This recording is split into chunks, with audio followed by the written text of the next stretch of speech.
I think there's something you just said in there that I think that we've got to address, because otherwise we start stepping into that dark room of the tortured artist, and I really don't want to help anybody go down that road, because it's all shit, and I bought it for years, and you did too. Yeah. And that is this. I'll ask you, as you listen to this, as you watch this, to look at this word sacrifice and then give it context. Context is everything. Content is not king. Context is king. And so the context is this. If I say, I'm going to lie on the beach because I like the sun, and you say, well, I can't do that because I'm allergic to the sun, is that a sacrifice, or is that taking care of yourself?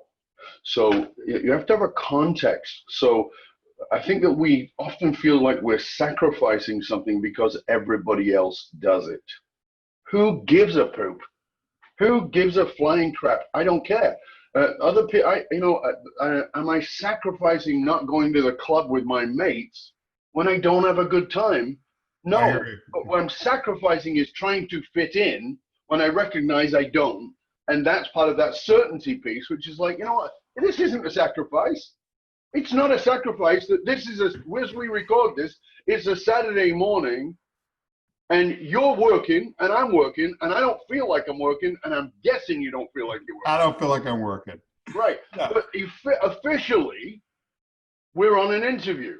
So officially, we're working, and we're sacrificing our Saturday morning on a beautiful summer's day, although this won't come out in this summer, but on a beautiful summer's day, and we're thinking, people could be looking from the outside going, these guys, they sacrificing their Saturday. No, I'm having a delicious conversation with a spectacular human being that I'm just lapping it up and loving it. Where the hell is the sacrifice? In my context, there isn't any. You know what? I think you're really right. You have me thinking. I feel that that's the wrong word. I think the word is probably opportunity cost and what you want for your life and yourself. Exactly. Right. For me, doing this on a Saturday morning was even more attractive because I thought, I'm not going to have my phone ringing. I'm not going to have other things piled up that I need to do. Dove is a unique human being, and I'm going to have this conversation with less. I think we would have the same conversation, but I was looking forward to it as a great thing to do on my Saturday morning. Right. As a choice of something that I would do with my time off that I would enjoy, rather than, I got to get up and do this thing with Dove on Saturday. Yeah, right. Yeah. So I really think that we've got to change that context a lot for, and when people say, well, don't you sacrifice? I think you, as you listen to this, as you watch this, have got to ask, well, and this is, I'll give you a quick story on this. Many, many years ago, in a galaxy far away, I got married at 16 years old. Wow, all right. Yeah. Legally, I couldn't get married without parental consent. So I took my mom said no, and I took it to court, and I won. Quite literally, because I was a rebellious shit. If my mom had said, sure, why not? Yeah, that's a good idea. I know you probably don't want to travel anymore. You don't want to meet all those great masters. You don't want to have your own businesses. Sure, you should get married. And I go, what the hell are you talking about? And I would not have got married. But she said no. And as an act of rebellion, I went, okay, well, I'll take you to court. I took her to court, and the judge is a very famous judge in the city I was born in, which was a ghetto city, and I was born then. And he said to me, you're the most articulate, intelligent 16-year-old I've ever met. And if you're stupid enough to get married, go ahead. The rubbers. That is amazing. But, back in those days when I wanted to do something, a lot of it was as an act of rebellion. And I was often seen as rebellious when I wasn't being rebellious, when I just wasn't following their path. And that's, you know, again, back to this idea of sacrifice. It wasn't a sacrifice. A lot of things I was doing were not even rebellion. They were just not in the box. They were not, as you said, they were out of the fishbowl. I was not being what they thought I should be. I didn't look like them. I didn't sound like them. I didn't dress like them. I didn't think like them. But I am a human being, and human beings are tribal, and I wanted to fit in with them. And so becomes that enormous discomfort that you were talking about. Yeah, and you know, well, it's interesting. I've been thinking a lot about this concept lately for some reason, and it kind of goes back to the freaks thing. Okay. Yeah. What makes a freak? Well, a freak is somebody that kind of marches a little bit to their own drummer. Mm-hmm. And I was always that. I was a conflicted freak because I was a people pleaser, but I would always kind of end up landing in terms of my own internal compass. And I didn't think, and I struggled with it, but I would always kind of drop into my own internal compass and go that way. Mm-hmm. And so, when I think about this concept of the freak part of charisma, I think about so much of life is about people have a notion about us, whether we're poor, whether we're rich and white, whether we're a woman, whether we're a black woman, people have a notion about us. Yeah. And those notions are very powerful, especially as a collective, to the degree that I think that they can completely take us over and determine our life. Absolutely. And that so much about life, and I want your take on this, about having a successful life, no matter what you do, whether you're an engineer or a creative person or a coach, or what makes a great freak, and to use your words, is this person that denies the notion, or they waft off the notion and they go their own way. And having the courage and the fortitude to do that, it sounds like a little thing, but I feel like for a lot of us, it's harder than burrowing through an 8-foot steel wall. Most of us, people, our parents, all the people surrounding us, the media, what society thinks of a mixed person, a black person, a white rich person, they see that notion and they go, well, that must be me. And they just fall into line. And they don't live their full life. I mean, what's your take on that? My take on that is I'm definitely aligned with you. And if I may, I would like to take it a little bit further and deeper and weirder. Sure. I'd love to.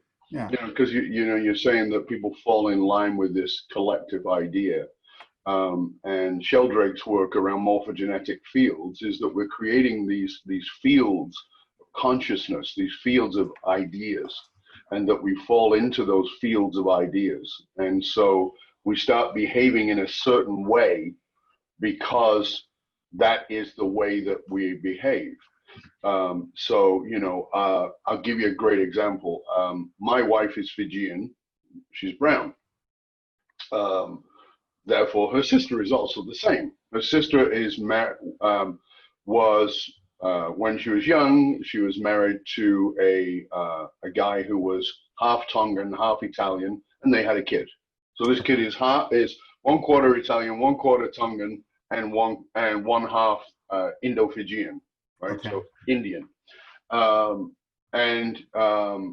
He dresses and thinks and uses the N-word because he thinks he's actually not that, right?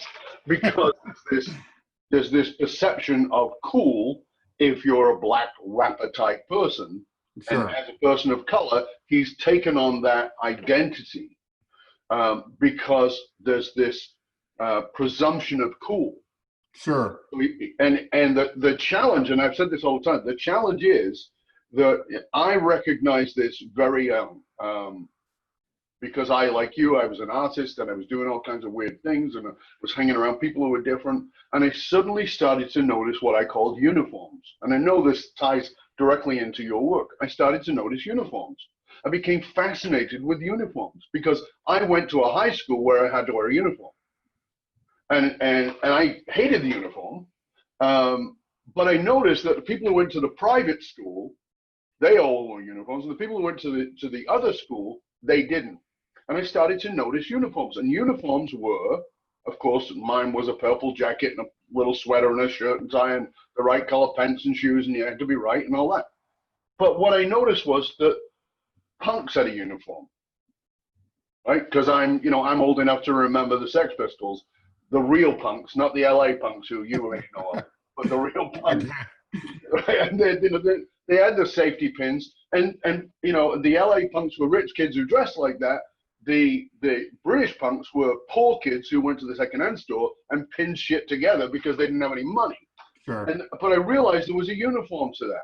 And then I saw the goths, and they were all in black, and I saw a uniform to that. And I started noticing that people who were trying to be different ended up creating a tribe. They ended up creating a uniform to go with the tribe, and there's a set of thinking. There's a morphogenetic field to that thinking. And if you're going to join our club, then you've got to put black eyeliner on. And if you're going to join our club, well, you have to sleep with men as well as women. Well, if you're going to be in our club, you have to get a swastika on your back because you're a Nazi. Or if you're going to join up, and you may not actually be fully believing in the club, but we embrace what it is because we've got to fit in.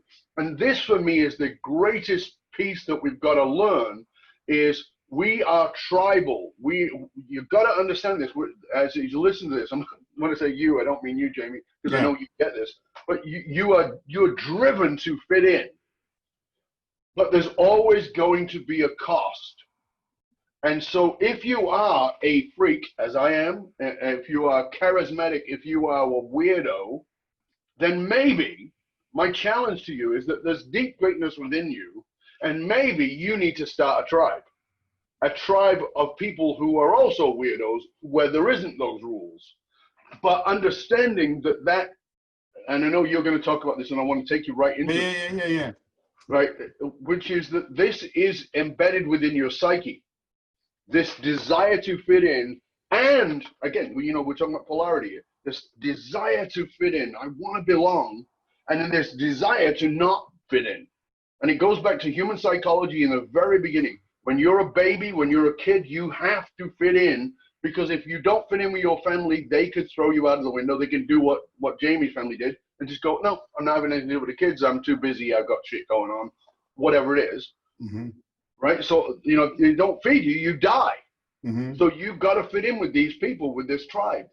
But at the same time, when you hit the first stage of individuation, which is at 2 years old, and you say no to a parent, that's the first time you say it, and it gets amplified in your teens. You say no to a parent, you're saying, no, I'm not you in the first phase of individuation. In the second phase of individuation, you're saying, I'm not your beliefs, I'm not your ideas. That's the second phase of individuation. But the problem is now you go, well, I'm not yours, but I'll go find a new group and I'll be theirs. Well, you've not been you. And that, I think, is that is what sucks the life out of us, is that we forget that, yeah, you are compelled to fit in, but to add, not to disappear into. And the add is the weirdo, is the freak, is the iconist. Yeah, I mean, it's interesting. When I was a kid and I was starting to figure out who I was, and I started to make some friends. We moved to Eugene, Oregon for a few years, and then we went back to LA when I was 16 or 17. And a really group of affluent kids, art kids, kind of took me into their group. And that was really a big deal for me because I was the poor kid. Mm-hmm. And I was the only kid in that group that didn't come probably from a relatively well-to-do background. And, we would have this running joke where if someone said, what are you? Are you a jock? Are you a social kid? Are you a hipster? I would always say, no, I'm an individualist, nonconformist like everybody else. Lovely. Right? Yeah. So I think that, it's an interesting thing that you say. I think that we are, what you say about us being tribal, we're hardwired to be tribal, which also means we're hardwired a little bit to be xenophobic.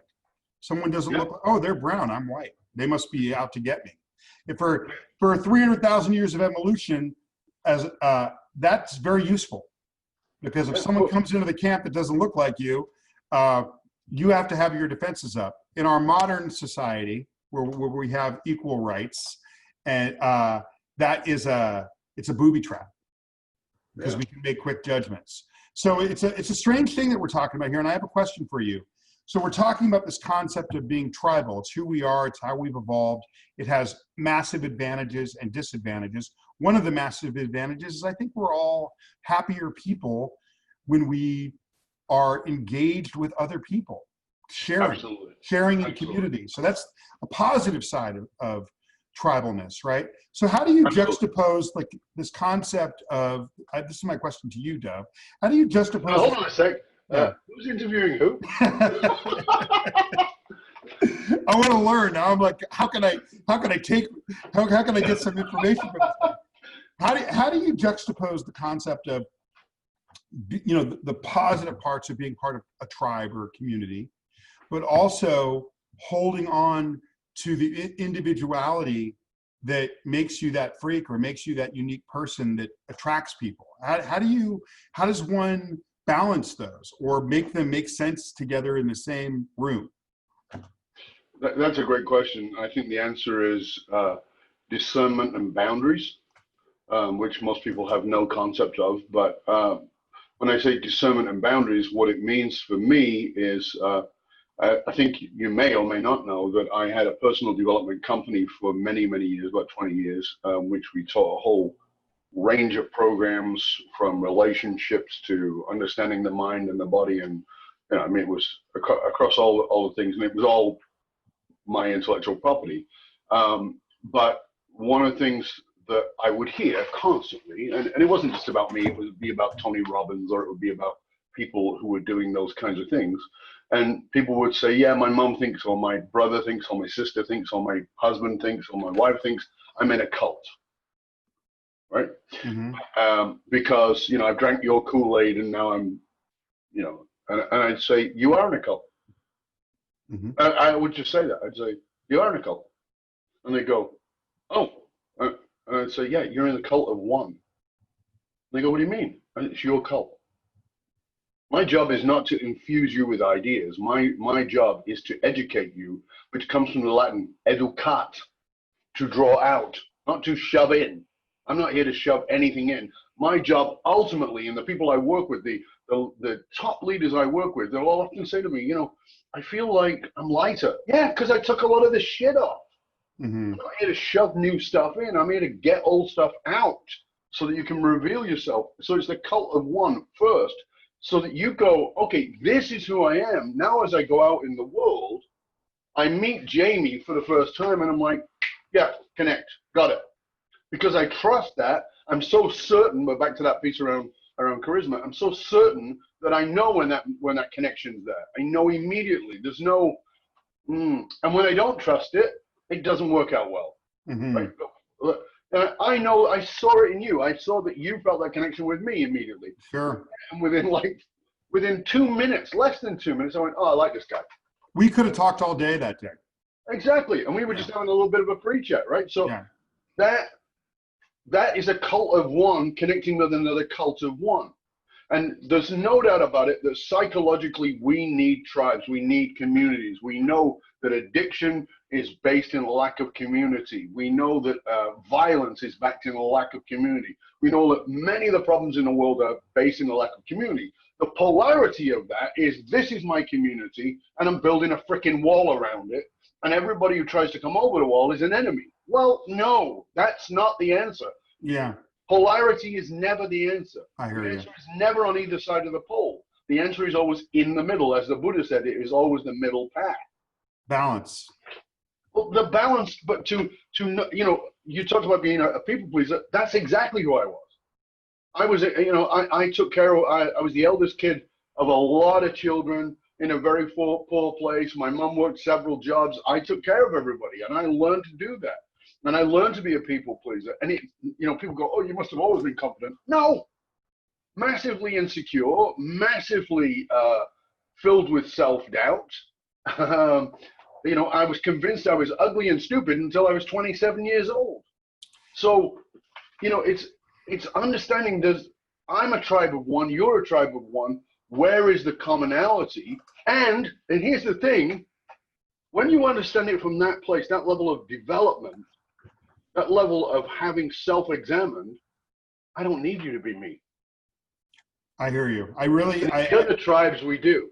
yeah, I really hear Well, you. hold on a second. You don't go to my church, so we can't be friends. I know you're a Christian, but you don't go to my church, so we can't be friends. Hold on a sec. What's that got to do with anything? Yeah, I mean, I think that the balance, it's what your response is so simple, and I love that. You know, one thing I talk about when I talk about my iconist work is I always say, if I do my job right, I was never there. In other words, my job is to go in and tell people stories and make their work communicate better. It's their work, right? Yes. So if I put any of me in there, well, it's no longer their work. My job is to, you know, I have it's very objective what I do. I do a lot of writing of biographies and putting visual story together. So it's not purely kind of woo or subjective stuff. You know what I mean? It's more of an objective world, but sometimes even I'll work with a CEO or a creative at a high level.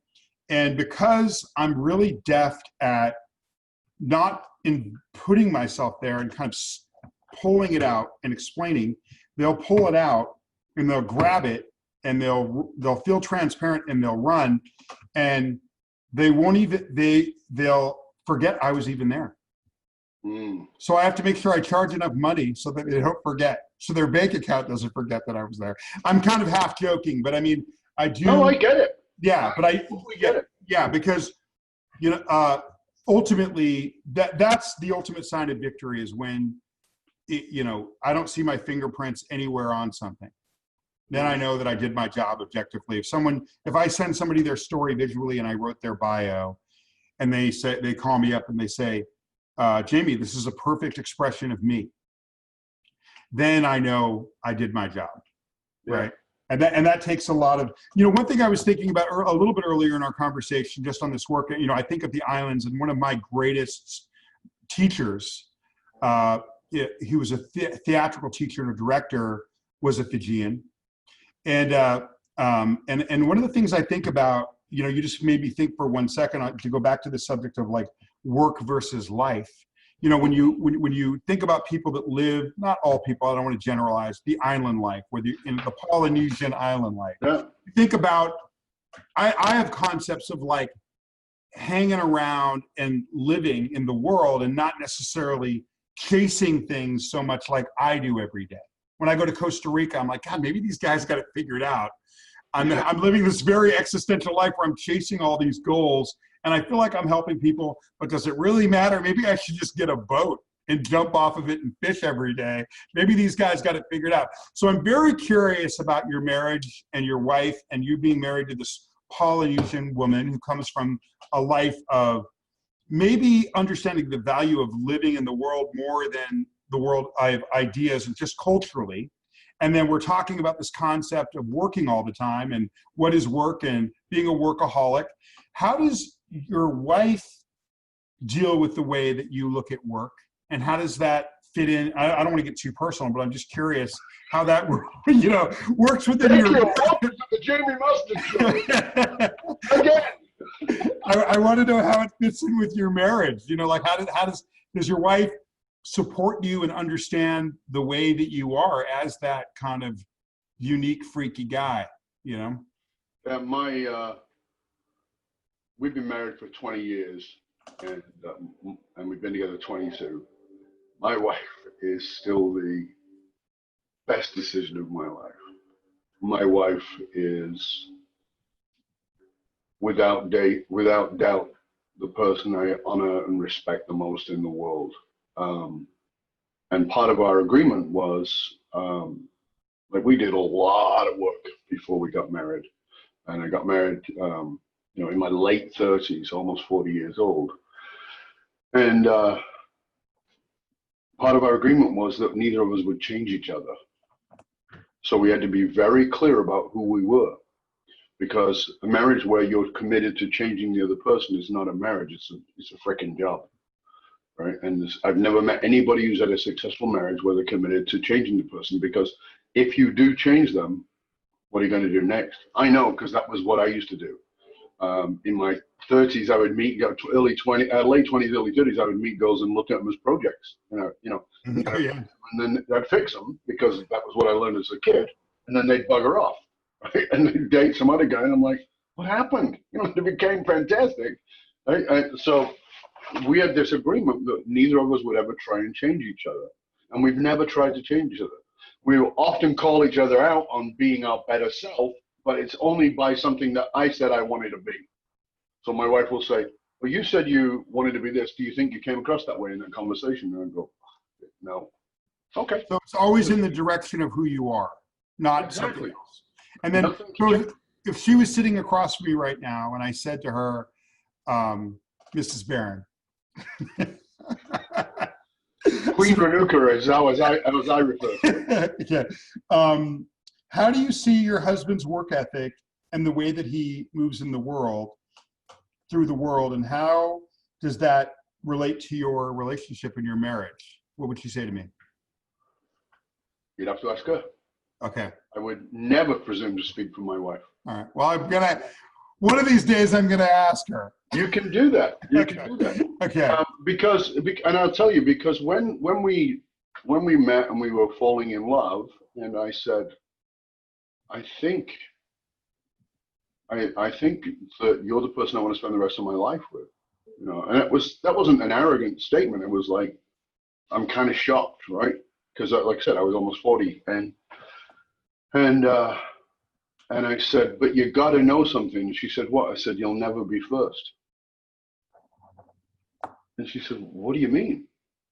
I said, there's a romantic idea that your partner is always first and you'll never be first. And she goes, well, then what's first, or who's first? And I said, well, some people call it God.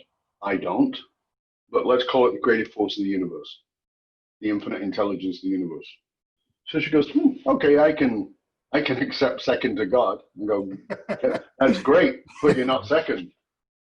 And she went, oh, so what's second? And I said,